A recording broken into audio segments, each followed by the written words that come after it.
Hey guys, I welcome you all to super ultra classes. And guys, तुम्हें पता ही होगा हमने जो सीरीज शुरू की थी उसी को लेकर हम आज लाइफ प्रोसेसेस का चैप्टर लाए। लेकिन हम पूरा चैप्टर एक ही वीडियो में नहीं कवर करने वाले, हम उसे आधा आधा बांट कर कवर करने वाले। सो हम इस वीडियो में इंट्रोडक्शन एंड न्यूट्रिशन वाला पार्ट कवर करने वाले लाइफ प्रोसेसेस का। ठीक है, एकदम विजुअली सिखाऊंगा मैं और अच्छे से सिखाऊंगा। सो फर्स्ट ऑफ ऑल इंट्रो देख लेते हैं। अब लाइफ प्रोसेसेस इस चैप्टर के नाम से ही शुरुआत करते हैं, because I start every chapter I start with the name of that chapter.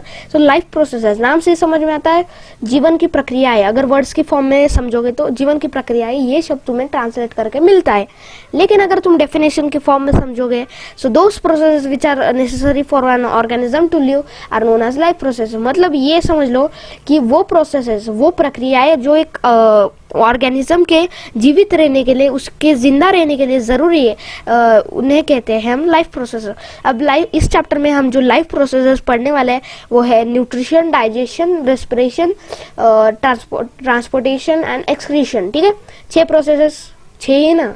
देखो, nutrition, digestion, respiration, transportation and excretion. ठीक है, 5 है। ठीक है, 5 प्रोसेसेस हम इस चैप्टर में पढ़ने वाले हैं। लेकिन सिर्फ जीवन में 5 प्रोसेसेस नहीं होती है। इस चैप्टर में 5 प्रोसेसेस है।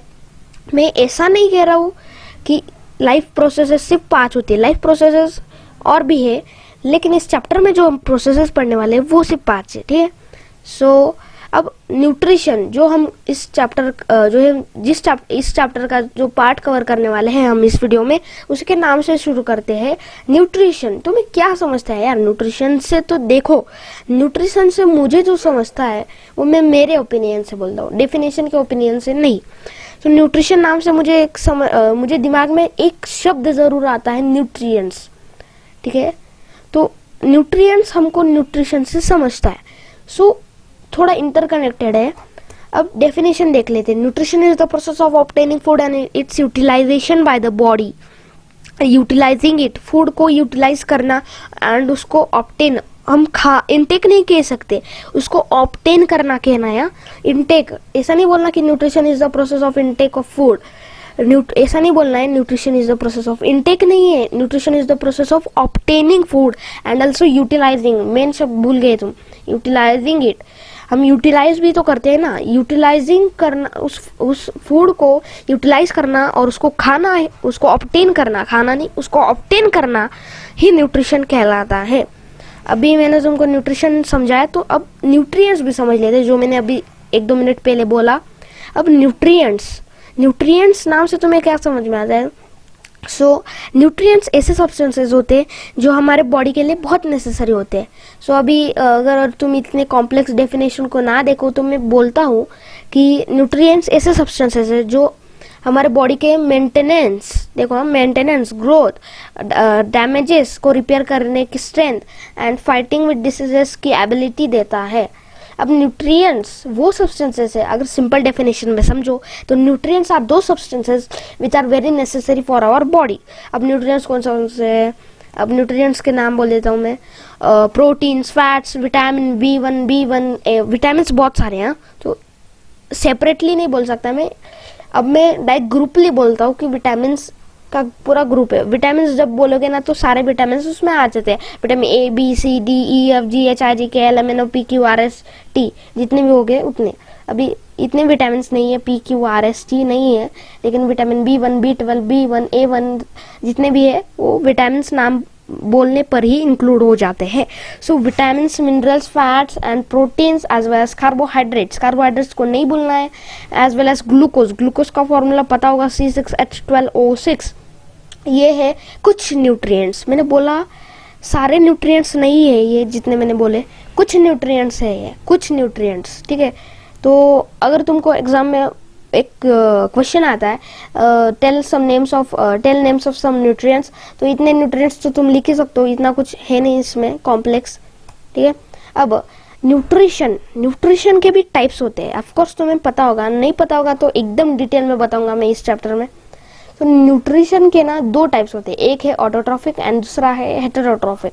एकदम डिटेल में डिस्कस करेंगे, लेकिन अभी सब मैं बता देता हूँ। न्यूट्रिशन के दो टाइप्स है, autotrophic as well as heterotrophic. और इस हेटेरोट्रॉफिक न्यूट्रिशन के भी कुछ टाइप्स है, और वो टाइप्स है saprotrophic, holozoic and as well as parasite. So हम पहले तो ऑटोट्रॉफिक न्यूट्रिशन को डिस्कस कर लेते हैं।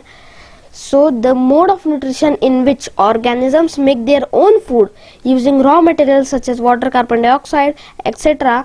are known as autotrophs. यानी कि the mode of nutrition is known as autotrophic. अब मुझे पता है तुम्हें समझ में नहीं आएगा, तो मैं सिंपल डेफिनेशन में समझाता हूँ। अब ऑटोट्रॉफिक न्यूट्रिशन तुम उसे बोल सकते हो जो देखो, जो ऑर्गेनिजम्स खुद का खाना खुद बनाते हैं वो ऑटोट्रॉफ्स होते हैं, और जो मोड ऑफ न्यूट्रिशन वो फॉलो करते हैं वो ऑटोट्रॉफिक है। समझ में आ रहा है?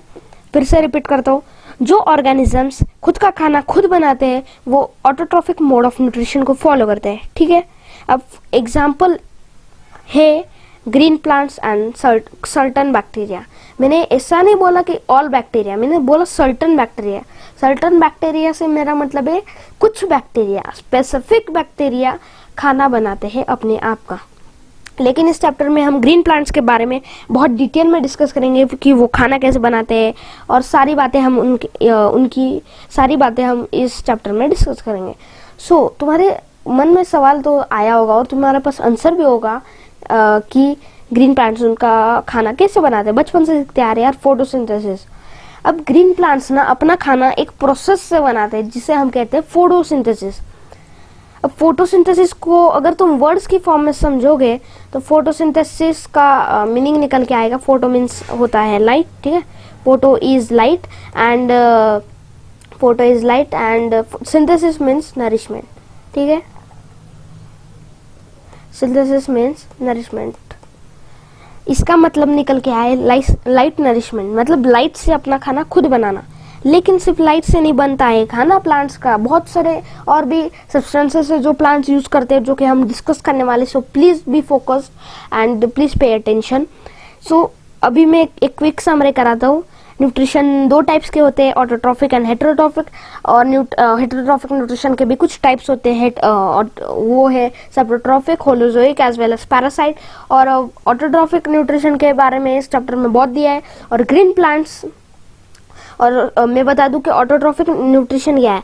तो the mode of nutrition in which organisms make their own food using raw materials is known as autotrophic mode of nutrition. तो वो ऑर्गेनिजम्स जो अपना खाना खुद बनाते हैं उन्हें कहते हैं हम ऑटोट्रॉफ्स। और जो न्यूट्रिशन वो फॉलो करते हैं, जो मोड ऑफ न्यूट्रिशन वो फॉलो करते हैं, उन्हें हम कहते हैं, उस न्यूट्रिशन को हम कहते हैं ऑटोट्रॉफिक न्यूट्रिशन। एक बार फिर से कह देता हूँ, मैं रिपीट कर देता हूँ। सो जो समझो एक ग्रीन प्लांट है, ग्रीन प्लांट, ठीक है। प्लांट्स नहीं बोल सकते, ग्रीन प्लांट्स। एक ग्रीन प्लांट खुद का खाना खुद बनाता है, पता होगा तुम्हें। खुद का खाना खुद बनाते हैं ग्रीन प्लांट्स, और जो न्यूट्रिशन वो फॉलो करते हैं, जो मोड ऑफ न्यूट्रिशन वो फॉलो करते हैं, दैट इज ऑटोट्रॉफिक न्यूट्रिशन। और ग्रीन प्लांट्स अपना खाना एक प्रोसेस से बनाते हैं जिसे कहते हैं हम फोटोसिंथेसिस। और इस प्रोसेस को हम इस चैप्टर में बहुत डिटेल में डिस्कस करेंगे। सो first of all let me change my colour, green colour ले लेता हूं मैं। एंड अब फोटोसिंथेसिस क्या है? तो photosynthesis is the process in which green plants make their own food. Photosynthesis को अगर तुम सिंपल से डेफिनेशन में कन्वर्ट करके समझो तो फोटोसिंथेसिस वो प्रोसेस है जिसमें हरे पौधे अपना खाना खुद बनाते हैं। Green plants make their own food. देखो सिंपल है यार, ज्यादा कुछ कॉम्प्लेक्स नहीं है इसमें। अब वो खाना कुछ सब्सटेंसेस को लेकर बनाते हैं, थोड़ी ना ऐसे बिना सब्सटेंसेस से बना सकते। तो कुछ सब्सटेंसेस से वो अपना खाना बनाते हैं, और वो कुछ सब्सटेंसेस की लिस्ट मैंने यहाँ पे दी है। वो है water, minerals, carbon dioxide, light energy from sun and chlorophyll तो उनके लीव्स में ही प्रेजेंट होता है, ठीक है। सो अभी मैंने सिर्फ तुमको बोला फोटोसिंथेसिस की डेफिनेशन क्या है और वो क्या मिनरल क्या चीज़ें लगती है उनको फोटोसिंथेसिस में। सो अगर क्वेश्चन आ जाए एग्जाम में, name the substances which are used in photosynthesis, so लिखना है तुमको carbon dioxide, water, light energy from sun और sunlight, chlorophyll as well as minerals. ठीक है, अब कौन से मिनरल्स प्लांट लेते हैं सॉइल से, तो बताऊंगा मैं कैसे कैसे लेते हैं। तो फर्स्ट ऑफ ऑल यार जान दो, हम सिर्फ डेफिनेशन को डिस्कस किया हमने अभी, अब एकदम डेप्थ में चलते हैं। सो अभी थोड़ा सा तुम्हारे टेक्स्ट बुक के हिसाब से भी चलते हैं। अब फोटोसिंथेसिस जब प्रोसेस होती है तो उस टाइम एक प्रोसेस तो जरूरी होती है फूड बनता है। ठीक है, प्लांट्स अपना खाना खुद बनाते हैं। फोटोसिंथेसिस में प्लांट्स अपना खाना तो बनाते ही ये ऑफ कोर्स ये होता ही है, ये थिंग तो होती है, उनका खाना खुद बनता है। लेकिन और भी कुछ चेंजेस होते हैं, जैसे कि absorption of light energy by chlorophyll, मैं बताऊंगा आगे बहुत डिटेल में। Conversion of light energy into chemical energy, light energy जो क्लोरोफिल एब्जॉर्ब करता है वो क्लोरोफिल लाइट एनर्जी को केमिकल एनर्जी में कन्वर्ट करता है।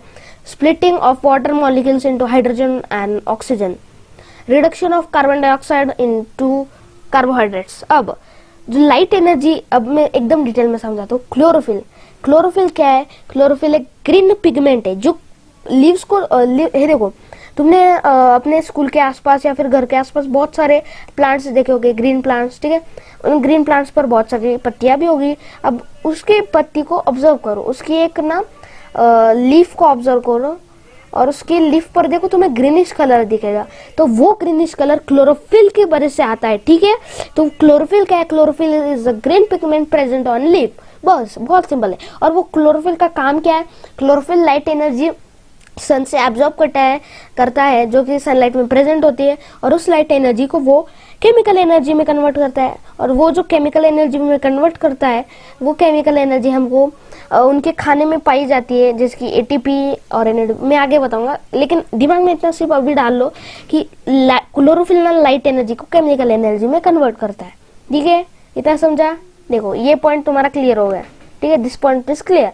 अब यही वो यहाँ पे absorption of light energy into chlorophyll, और इतना पॉइंट भी तुम्हारा क्लियर हो गया, और यहाँ तक तो क्लियर हो गया है। अब इस प्रोसेस में ना वाटर मॉलिक्यूल्स, जो एक्सेस वाटर है ना, वो ना hydrogen on and oxygen atoms में स्प्लिट करके रिलीज किया जाता है। ठीक है, सॉरी, वो वाटर जो है ना, वो हाइड्रोजन एंड ऑक्सीजन एटम्स में स्प्लिट करके, यानी कि डिवाइड करके, वाटर के मॉलिक्यूल को तोड़ के हाइड्रोजन एंड ऑक्सीजन एटम्स में बना के रिलीज किया जाता है। ठीक है, इतना समझा? तो 2 पॉइंट्स तो तुम्हारे यहाँ पे ही क्लियर हो गए। अब फोटोसिंथेसिस में ना कार्बन डाइऑक्साइड को रिड्यूस करके ग्लूकोज बनाया जाता है, जो कि मैं आगे बोलूंगा। लेकिन अभी सिर्फ दिमाग में ये रख लो कि कार्बन डाइऑक्साइड को रिड्यूस किया जाता है और कार्बन डाइऑक्साइड को रिड्यूस किया जाता है और कार्बोहाइड्रेट्स बनाए जाते हैं। Oh sorry, I am very sorry for that. अब देखो 3 पॉइंट्स को हम थोड़ा समरे करता है, हम इन 3 पॉइंट्स का ना थोड़ा समरे कर लेते हैं। अब chlorophyll is a green pigment present on leaves, पता है तुमको। क्लोरोफिल क्या करता है? लाइट एनर्जी को केमिकल एनर्जी में कन्वर्ट करता है। एज वेल एज फोटोसिंथेसिस की इस प्रोसेस में वाटर मॉलिक्यूल्स को hydrogen as well as oxygen atoms में स्प्लिट किया जाता है। As well as carbon dioxide को रिड्यूस करके, उसको यूटिलाइज करके कार्बोहाइड्रेट्स यानी कि सिंपल शुगर्स बनाई जाती है। ठीक है, इतना समझा? अब थोड़ा उसको विजुअलाइज करते हैं। ठीक है, फर्स्ट ऑफ ऑल मैं कौन सा कलर ले लेता हूँ अभी? Brown colour. ठीक है, अब वाटर तो सॉइल में ही प्रेजेंट होता है और मिनरल्स भी सॉइल में प्रेजेंट होते हैं। कुछ सॉइल में मिनरल्स प्रेजेंट नहीं होते, और मैं अभी बोल देता हूँ मैं, ध्यान दो थोड़ा, कि जो प्लांट्स को मिनरल्स चाहिए ना उसका खाना बनाने के लिए, तो 17 मिनरल्स उसको चाहिए होते हैं। 17 nutrients are needed by plant to carry out the process of photosynthesis. बिना इन मिनरल्स के वो प्लांट कभी भी खाना बना नहीं सकता। सो वाटर एंड मिनरल्स ये रूट्स एब्जॉर्ब होते हैं, फिर वो यहाँ पे आते हैं लीव्स में, और लीव्स पर जैसे कि मैंने बोला तुमको क्लोरोफिल है, और वो क्लोरोफिल क्लोरोप्लास्ट नाम के एक सेल में कैप्चर्ड होता है, लॉक्ड होता है। सो जब भी लाइट एनर्जी, एक सेकेंड, लाइट एनर्जी पता है तुमको, लाइट एनर्जी क्लोरोफिल को हीट करती है, तो क्लोरोफिल उसको केमिकल एनर्जी में बदल के यहाँ पे बेचता है। ऐसा यहाँ पे उसने भेज दिया लाइट एनर्जी, केमिकल एनर्जी को। और फिर बाद में क्या हुआ कि जो स्टोमाटा है, अब लीव्स पे, प्लांट्स की लीव्स पे ना कुछ छोटे छोटे पोर्स होते हैं, वो इतने छोटे होते हैं कि हमें हमारी आंखों से दिखते नहीं है। उन पोर्स को हम स्टोमाटा कहते हैं। उन पोर्स से ना प्लांट्स गैसियस एक्सचेंज करता है, ठीक है, प्लांट्स गैसियस एक्सचेंज करता है, प्लांट गैसियस एक्सचेंज करता है। तो उन पोर्स को हम स्टोमाटा कहते हैं। स्टोमाटा से कार्बन डाइऑक्साइड आता है। अब carbon dioxide water, minerals and light energy के केमिकल एनर्जी के साथ, केमिकल नहीं, रुको थोड़ा सा तुम कंफ्यूज हो गए होगे, तो मैं तुम्हारा कंफ्यूजन दूर करता हूँ। अब ये लाइट एनर्जी तो कन्वर्ट होती है लेकिन खाने में, ठीक है, water and minerals, light energy as well as carbon dioxide यहाँ पे आए, तीनों आए, उनसे खाना बना और उस खाने में ना केमिकल एनर्जी प्रेजेंट थी। समझा कि नहीं? उस खाने में केमिकल एनर्जी प्रेजेंट थी। तो हम कहने में सीधा कह सकते हैं कि chlorophyll converts light energy into chemical energy, ठीक है। और उस वो प्लांट्स ना मेजरली ग्लूकोज बनाते हैं। तो भैया सिर्फ ग्लूकोज लगता है क्या? नहीं यार, प्रोटीन भी लगते हैं जो कि वो नाइट्रोजन से बनाते हैं, बताऊंगा मैं आगे, ठीक है। सो अभी हम ना स्टोमाटा के बारे में एकदम डिटेल डिस्कस कर लेते हैं। तो स्टोमाटा वो टाइनी पोर्स है जो प्लांट्स के लीव्स पर प्रेजेंट होते हैं। और उन पोर्स अब जान दो, स्टोमाटा बोलते हैं, उन स्टोमाटा से ही प्लांट्स का गैसियस एक्सचेंज होता है, जैसे कि कार्बन डाइऑक्साइड अंदर लेना, ऑक्सीजन बाहर छोड़ना। अब ये यहाँ पे एक डायग्राम लिए मैंने, एनसीईआरटी से ही लिए। अब ये देखो, यहाँ पे स्टोमेटल पोर है, इसी से गैसियस एक्सचेंज होता है। ये पूरा स्टोमाटा, ठीक है, ये पूरा स्टोमाटा है। ये पूरा जो स्ट्रक्चर दिख रहा है तुमको, ये स्टोमाटा है, ये स्टोमेटल पोर है, ये ओपनिंग है स्टोमेटल पोर। एंड ये जो सेल्स दिख रहे हैं तुमको, ये जो सेल्स है येलो कलर के, इन्हें हम कहते हैं गार्ड सेल्स। ये स्टोमाटा की ओपनिंग और क्लोजिंग को कंट्रोल करते हैं। और इन सेल्स पर ही क्लोरोप्लास्ट प्रेजेंट होता है। क्लोरोप्लास्ट के अंदर ही क्लोरोफिल प्रेजेंट होता है। और इस स्टोमाटा का क्लोज और ओपन कब होता है वो हम देखते हैं। तो एक्चुअल में ना जब भी वाटर का एक मॉलिक्यूल भी अगर अंदर जाता है स्टोमाटा के, तो स्टोमाटा खुलता है। और अगर ज्यादा वाटर बाहर जाने लगता है तो स्टोमाटा बंद हो जाता है। और स्टोमाटा बंद क्यों होता है? क्योंकि because it closes due to avoid the excess water losing, ठीक है, ज्यादा वाटर लूज नहीं करना, इसलिए वो स्टोमाटा अपना पोर क्लोज कर लेता है, ठीक है। ये था स्टोमाटा के बारे में। क्लोरोफिल के बारे में मैंने तुमको ऑलरेडी बता दिया। अब प्लांट्स ना water and minerals of course roots में से अब्सॉर्ब करते हैं। क्लोरोफिल लाइट एनर्जी को केमिकल एनर्जी में कन्वर्ट करता है। और एक केमिकल एनर्जी हमको कुछ कंपाउंड्स में, मॉलिक्यूलर कंपाउंड्स में पाई जाती है, जिन्हें हम कहते हैं, जो कि है एटीपी एंड एनएडीपीएच, ठीक है। ज्यादा कॉम्प्लिकेटेड मत समझो इसको। एटीपी एंड एनएडीपीएच वो मॉलिक्यूलर कंपाउंड्स है जिनमें केमिकल एनर्जी पाई जाती है। तो ये खाना है लेकिन अधूरा खाना है, ठीक है। पूरा खाना कब बनता है मैं बताऊंगा तुमको, लेकिन अभी दिमाग में डाल लो, केमिकल एनर्जी वो ये इन दोनों कंपाउंड्स में प्रेजेंट होती है, ठीक है, जो कि प्लांट्स खाने वाले हैं, लेकिन ये अधूरा है, पका नहीं पूरी तरह से, इनको पकाना पड़ता है, जो कि प्लांट्स पकाते हैं। मैं बताऊंगा आगे 2-3 स्लाइड्स में। अब इस प्रोसेस में, इस फोटोसिंथेसिस की प्रोसेस में 2 रिएक्शंस होती है, जो मेजर रिएक्शंस होती है वो, एक सेकेंड ना। अब तुमको ना एग्जाम में एक इक्वेशन पूछेंगे, इक्वेशन ऑफ फोटोसिंथेसिस। सो मैं इक्वेशन ऑफ फोटोसिंथेसिस अभी लिखना भूल गया, सो सॉरी फॉर दैट। अभी मैं यहाँ पे लिख देता हूँ। सो एकदम सिंपल है यार, देखो प्लांट्स क्या एब्जॉर्ब करते हैं। प्लांट्स स्टोमेटा से कार्बन डाइऑक्साइड लेते हैं, ऑफकोर्स कार्बन डाइऑक्साइड लेते हैं, एज वेल एज क्या लेते हैं यार, वाटर लेते हैं, H2O, ठीक है, वाटर भी लिया जाता है प्लांट्स, वाटर भी लेते हैं plants, as well as minerals भी लेते हैं, लेकिन हम यहाँ पे इतना लिखेंगे नहीं, ज्यादा लिखना नहीं है। और सनलाइट के प्रेजेंस में,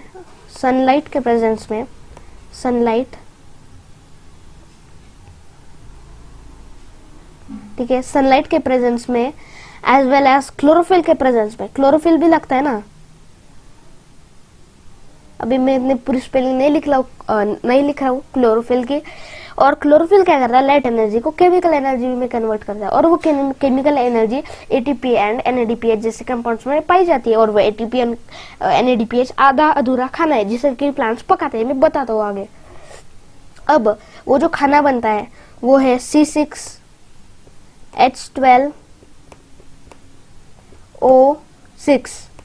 अब ये C6H12O6 क्या है भैया, तो ये ग्लूकोज है, ठीक है। मैंने बोला था ना एटीपी एंड एनएडीपीएच आधा अधूरा खाना है, तो इस आधे ये जो ग्लूकोज है ना, ये पूरा पका हुआ खाना है, पूरा पका हुआ खाना ग्लूकोज है। और साथ ही साथ ऑक्सीजन भी एटमॉस्फेयर में स्टोमेटा के थ्रू रिलीज किया जाता है, जो कि तुम्हें अभी पता लग गया है, ठीक है। ये इक्वेशन है, ध्यान से इसको याद कर लो, एक स्क्रीनशॉट ले लो, ठीक है।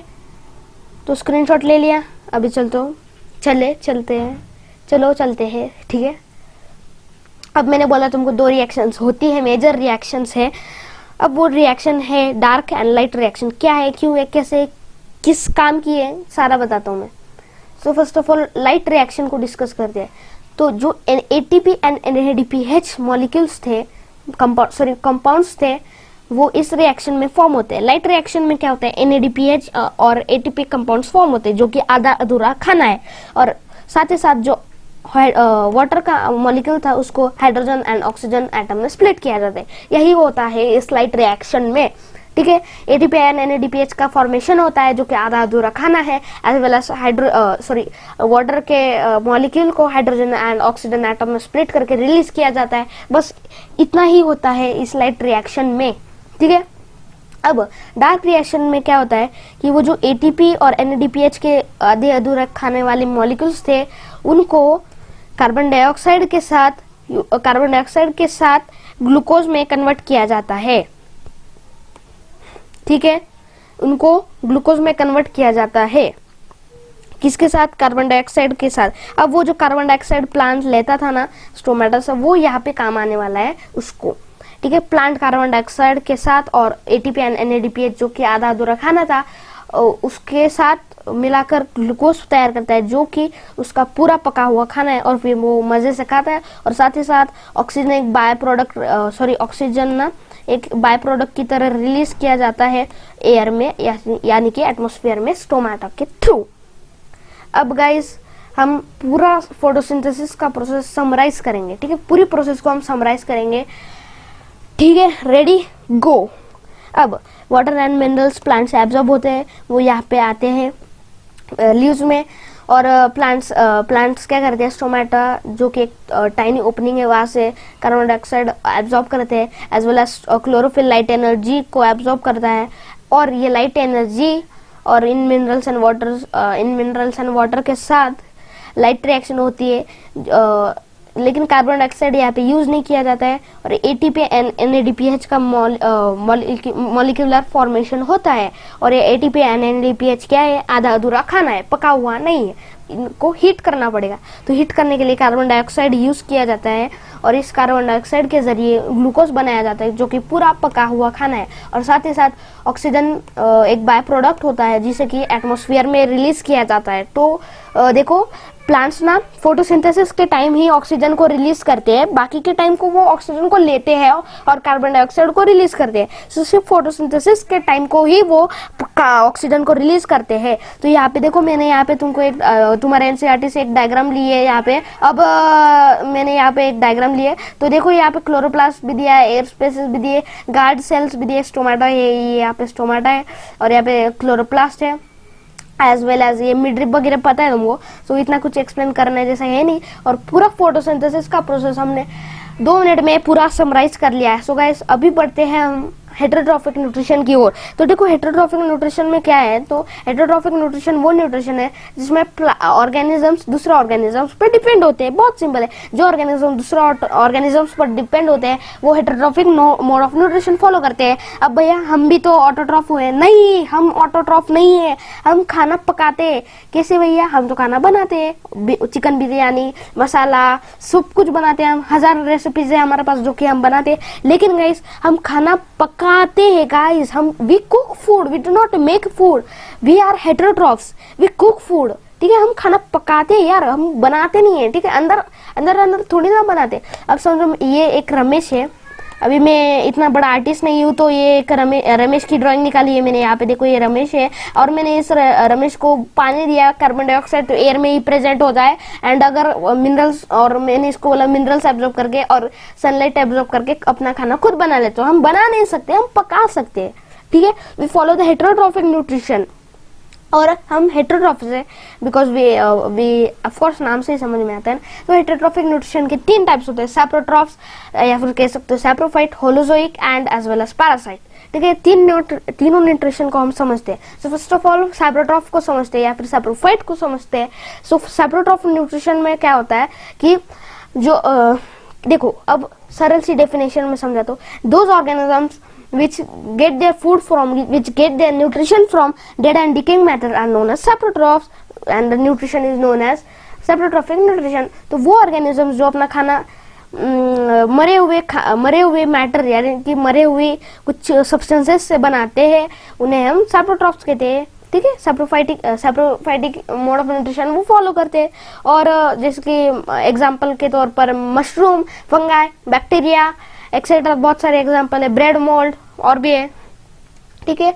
अब सैप्रोट्रॉफ अपना खाना कैसे बनाते हैं, तो सैप्रोट्रॉफ अपना खाना ना, फर्स्ट ऑफ ऑल सैप्रोट्रॉफ्स उस डेड एंड डिकिंग मैटर में एक गैस्ट्रिक नहीं, डाइजेस्टिव जूस रिलीज करते हैं। वो डाइजेस्टिव जूस उस डेड एंड डिकिंग मैटर को लिक्विड सॉल्यूशन में बनाता है, और वो सैप्रोट्रॉफ्स उस लिक्विड सॉल्यूशन को एब्जॉर्ब करते हैं, और उस लिक्विड सॉल्यूशन में से ही उन सैप्रोट्रॉफ्स को सारे उनके मिनरल्स और विटामिन वगैरह सारा खाना मिल जाता है, उनका न्यूट्रिशन वहाँ पे खत्म, बस इतना ही, ज़्यादा टेंशन मत लो। और कुछ होता है क्या? नहीं यार, और कुछ होता नहीं।